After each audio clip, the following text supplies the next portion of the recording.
Euploidy and Aneuploidy. There is difference between euploidy and aneuploidy. In case of aneuploidy, there is a change in number of chromosome. This change in number of chromosome may be due to the addition of a single chromosome, or it may be due to the addition of a small fragment of the chromosome. While in case of euploidy, there is increase of chromosome as per set of the chromosome. Aneuploidy can be of different types. It can be nullisomy, it can be monosomy, it can be trisomy, and it can be tetrasomy. While euploidy is also of different types, it can be tetraploidy, it can be triploidy, it can be penta, hexa, octa, and so on.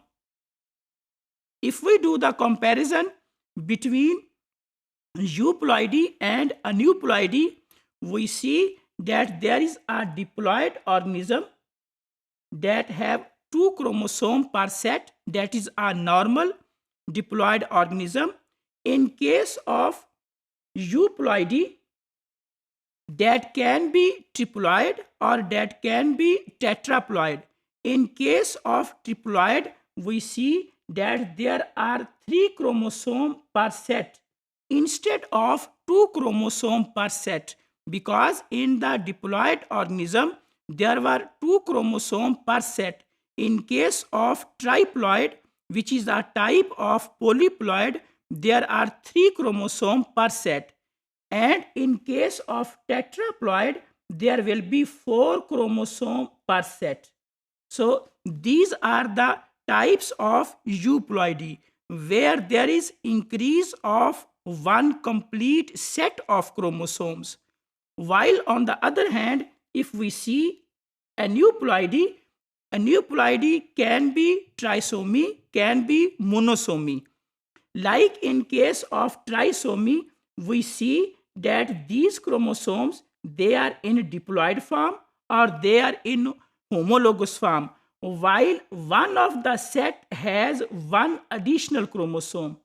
If there is one complete additional chromosome, this phenomena is called trisomy, and trisomy is the example of aneuploidy. Same is in case of monosomy. In case of monosomy, we see that there are 2 homologous chromosomes per set like the original cell, but there is loss of one of the chromosome. If there is one of the chromosome has been lost, then phenomena is called as monosomy, and it is represented as 2n-1. Aneuploidy and euploidy. The difference between aneuploidy, in case of aneuploidy, there is a change in chromosome number, while in case of euploidy, there is a change in chromosome number. A complete set of chromosome is added in case of euploidy.